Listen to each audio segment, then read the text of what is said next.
Hey, what's up, Liron here. In today's video, I want to show you how I tackle a complex cityscape, seeing tons of details, and how I do it in a pretty dumb way, like my head to the wall, without thinking too much, and how it can produce beautiful results. You don't have to overthink it, you don't have to worry, just paint. So let me show you. So here's the thing, I'm taking a rather loose approach here because my goal is, in a way, to be all over the place. I want to just work section by section, how I feel like it, and the order I want to. So my drawing is very basic, right out the gate. It's very, you'll see, very, just a skeleton. I'm using a 6B pencil, which means a very soft lead. And sorry, that's my alarm clock. A very soft lead that is meant to blend a bit with the water. I don't need the pencil lines here. I don't mind them, but sometimes when I paint more loosely, I love the preparation for the preparation to be in this kind of a loose, very loose painting. So here's everything I need here: where the ocean begins and where it meets the shore, where the buildings are, where some of the main streets are, because you can actually see some light and shadow there, and an indication of a few buildings in the foreground. I'm going very loose here. My goal with this painting is to kind of squint my eyes, really, and paint it as I see it. And that is something I always preach. I tell people, don't paint the thing you think is there, paint it exactly how you see it. And how the human eye sees things is it cannot focus on everything at once. You see overall patterns rather than actual specific details. There was a time when people painted realistically and they would paint each and every leaf in the tree, and you can see a lot of these works in museums. That's not my style. My style is like, what does the group of leaves look like together as we as humans perceive it? That's what I like. So this is all the drawing I need here, really, very minimal. Now here's what I did. I mixed a bit of French ultramarine, kind of gray, with a bunch of other colors, and then as I got from the sky to the sea, I switched to a much thicker paint, and obviously more blue dominated, so less purpley gray blue, but rather this time it is blue. I haven't used phthalo blue or a strong blue like in the reference photo, just because I wanted to keep some kind of unity there. That may have been a mistake, may have not. It's just not as important in my opinion. The one thing I would give second thought to, or I don't even know. I don't know, something about the color harmony you will see is a little bit off here, and I think it's the sap green that kind of seeped into this process, and it's a little, it doesn't belong there. Not the sap green, sorry, the May green. But in any case, you'll see it's nice. So from the ocean, from that point, I'm going to start indicating those boulevards, and these are gray, but a little blue as well. So I'm still keeping this quite cool. And again, what's the secret? Paint what you see as you see it, and not what you believe is there. Because what you believe is there is a bunch of buildings, a bunch of odd shapes, but no, that's not what we're painting here. We're actually painting this as a very abstract shape. And I don't care at this instance about volume, about three-dimensionality, about structure. This is a completely different process from what I've been showing you when it comes to anatomy and drawing accurately and drawing three-dimensionally. This is none of that. We're now just letting our artistic, interpretive mind to let loose and paint it as we see it. And it is a switch. It is something you'll need to practice doing. It's not something that will come naturally at first. Don't get frustrated if it takes you some time to get the hang of it. But it will come and it will happen for you, okay? Now, as I promised, I am working really randomly, section by section. I'm not worried about an overarching wash to cover everything up, but the highlights. I'm really just looking at an area, figuring out what I see there personally, and then trying to get it in. I did mess up a bit of the perspective. These lines should be a little more vertical rather than horizontally diagonal, but that is fine. It's a part of painting it as you see it, because you don't rely on accurate perspective necessarily, you don't rely on these things, then yes, it may hurt that aspect. But we gain a lot in the aspect of creating a beautiful impressionistic work that imitates reality in an interesting way, and in the way we perceive it as humans. So here we have another street, once again, should probably be a little bluer, When you look at it, it is quite blue, but it's okay. Now, I'm painting these first just because they make a nice separation in the streets, and they look good, and they'll kind of help me orient myself later on. And they will be darker. They will get darker in just a few moments. You will see. And you see, I'm just following the pattern of light and shadow that I see quite random. Then there's a bunch of trees there. I'm going to put them in. Then there's a bit of a warmer building. I'm going to put that in, very much working at my own pace. So if you're ever worried or overwhelmed by cityscapes and you ask yourself, how am I supposed to tackle this thing? Try this approach. And it's kind of similar to what I do with portraits, maybe. Where I really render out the details in a very direct approach sometimes, and I'm just moving from one area to another area, just trying to imitate what I see without thinking about necessarily what is there and the structure behind it. Try and apply that to cityscapes. It's something I really enjoy doing for a while. And this is a very extreme example of it because it is quite a loose, abstract, detailed, very complex and detailed cityscape, but it is a great one to practice this technique. So now you'll notice, aside from the main boulevards, there are quite a lot of lines linking together the streets and everything horizontally rather. So I will get a lot of these connections in because remember, again, we're not imitating reality, we're painting it as we see it, and let's take it one step further. We're not just painting it as we see it, but we're also giving ourselves permission to enhance it. So if you see a line that goes in some kind of a way that could be enhanced by adding a horizontal line, you will add that horizontal line, and that's a big part of the fun. You want to really allow yourself, give yourself permission to change things around, okay? Now I'm still kind of working my way around the lighter rooftop orange parts, kind of flirting with them, almost painting them, but then going around them. In a few moments, you will see me starting to put those in. And the trick there is to put the pattern you see, but try not to overwork it. And the pattern I see is a bunch of orange, beautiful rooftops. Some of them are a little more red, some of them are a little brighter, some of them are a little more muted, and especially the farther you go, they get more muted, which is something that I will admit I did not devote enough attention to here. I should have paid closer attention to that aspect of color temperature, and I haven't, but that's fine. And I'm just putting that in. I'm putting that pattern in while simultaneously connecting the two sides, or the two big streets rather, from right to left. Keeping with the perspective, things are going in a very interesting angle in this scene, and I'm trying to see how much I can get away with if I can just use the dry brush to indicate rooftops and the details. You see, just using the side of my brush. Now, one word I want you to have in mind when doing this kind of a thing is randomness. You want these details to be random, because in the grand scheme of things, they are quite random. The only organization we have here and kind of order is those main streets that divide the scene. But to be honest with you, the details within them are as random as it gets, almost in the way of randomness that would be required if you're painting trees in nature. So I want you to have that in mind as you paint these details. We're actually halfway through the process now. There isn't much to it, really. It really is quite a simple process.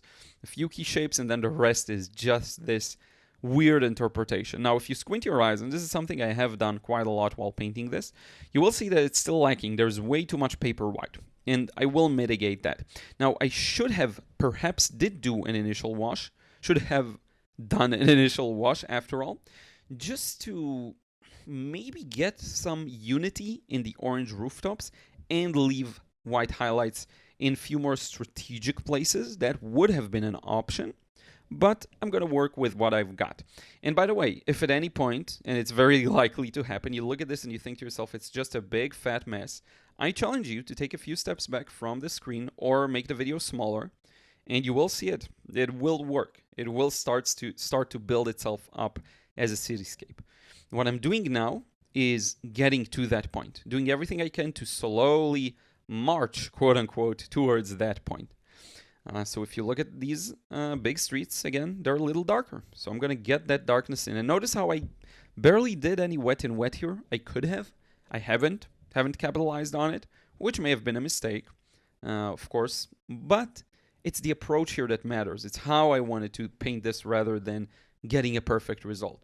And by the way, painting like this could be a great way of preparing for a more complete work that's a little larger, a little more detailed. It could be just another step in the road. You don't have to do just one painting of a scene. You can do multiples, and in fact, I think I will make multiple ones.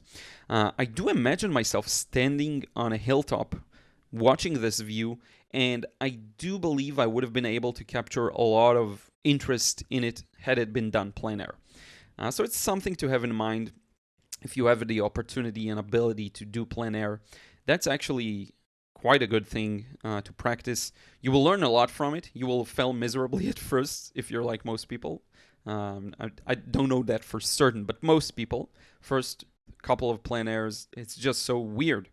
You don't have a photo, it's not edited, you see everything, and it's like, what do I focus on? What do I incorporate? What do I not include?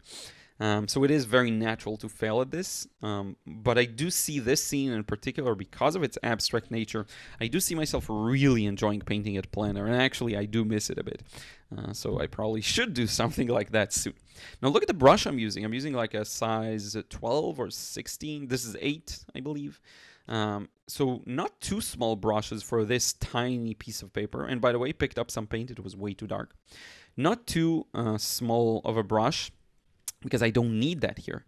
What I'm looking for is not the accuracy in the small details, but rather the impression from afar, okay? And that is really important. Now that I look at it, my ocean could be a little bit darker, and I will go over it a little later on with some phthalo blue, nothing too serious, but just a bit of it. Now, the main thing I'm noticing here is that there are a lot of interest points that are strong oranges, strong reds, that I haven't incorporated and included enough of. So it's one of the things I will add. Plus, there are a few darker shadows. So if you really look at it and squint your eyes, you will see a few points which are just shadows on buildings. But again, how could you paint each and every one of those small details? You couldn't. So don't even bother. I mean, really don't bother. If you want to paint each and every detail, you'll have to work on a much larger piece of paper. You'll have to draw a drawing that'll probably take you at least a day to complete, which is perfectly fine. Do that if you're after that. To me, the magic in these scenes is not that. It is practicing capturing that overall impression. To paint a more accurate painting and a more, I guess, proportionally accurate, loyal to the source painting, you could use a reference that is more smaller scale, still life, something like that would work really well. But for cityscapes, it's that aspect that I enjoy the most. Let me go a little crazy. Let me capture the overall pattern as I see it rather than what's actually there. And look at how big of a difference these big orange, yellow, red chunks make. They really make some areas pop, and it was very important, especially near the foreground. Okay, but we're still not quite there. There is still a lot of work to be done. And I guarantee you, once I take a few steps back later, it will look like something beautiful. Okay, and so yeah, a couple of things. There are a lot of blue dark spots that I want to add. I think this is really important, and at this stage, I have a lot of that to do. This part of the video I probably should have cut. There was a long break. So now I'm going over the ocean again.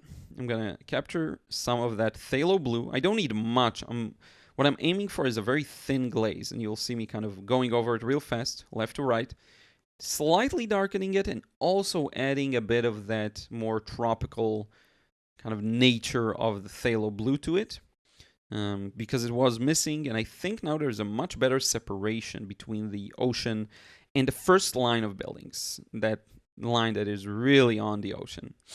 But there is still more room for even stronger reds, even brighter reds, maybe that pyrrole scarlet clean straight out of the well in a way that will be very bright and very shouty. Felt like darkening this building up. It felt too, I don't know, hollow in a way. Sometimes things will feel detached, and that's usually when you actually have to darken them. But yeah, in terms of the foreground, actually there isn't much to do. I will add a few more things, but the key here now is just adding those slightly deeper shadows to the entirety of the cityscape. And you can see them. You can see these points of darkness. And they play a huge role here. One thing I could have done a lot better, I think, is preserving some brightness in the oranges. The oranges are quite strong in the reference photo, and I think I failed to mix some of them. But that's fine. It's part and parcel of painting in this kind of a wacky method. Again, there are some compromises. So yeah, strengthening some of the shadowy areas in the rooftop, kind of hinting at some details. And then I figured it would be a great idea to add a couple of boats or a ship or two. And this is the sail. And I'm going to add one that has like a trail of water foam behind it, because I actually see something like that in the reference photo. Tiny, tiny. And that'll give the ocean some movement. Notice how it gave it kind of it turned it apart into a part of the scene. Now I'm signing this, but I'm going to make a few more corrections. Okay, so don't let that mislead you. A couple of areas did still seem a little off and in need of some cooler shadows. So I'm trying to mix this relatively cool blue. Again, I have a lot to learn, okay? This process for me is experimentation, it is fun, and it is kind of an opening for me to go through and paint another version in the future. But in any case, I'm going to remove the tape. We'll see the final result as it is. I'm going to show you also in just a moment a picture of it, and then in the outro, I'm going to, again, you'll see it a little smaller. Take a few steps back from the video if you have to trust me. The impression is there, and it's a very, very nice scene. You see how impressionistic and loose it is. I love these processes, and I hope you enjoyed this one too. So this is it. I really hope you enjoyed seeing the approach here. Again, pretty dumb. The only thing that, dumb quote unquote, the only thing that concerned me was the larger spaces like the water and the sky. But other than that, within those large areas, it's all about squinting your eyes, taking a few steps back, and just trying to get an idea of what the average looks like. So basically it's a white space with tons of small little orange and blue dots on it and lines, and try not to have tons of like small dots, but actual patterns like vertical, horizontal, and then a couple of darker spots for the larger streets or boulevards or whatever these are, that have deeper shadows within them to create some kind of a pattern or organization. But a really fun process. You don't have to always work in the way of connecting everything. You can kind of go crazy here and there, and it's fine. And if something dries on you, that's fine. Nothing happens. So I hope this gives you some confidence, some courage to try and tackle this in your own way. Let me know your thoughts in a comment down below. Really curious to hear what you have to say about this process and whether you encountered something similar or not. Don't forget to drop a like. It really helps the video reach more people, and subscribe if you still aren't. I have tons of videos like this one, more detailed, more accurate, less accurate, anything you want. So I will see you again in the next video real soon.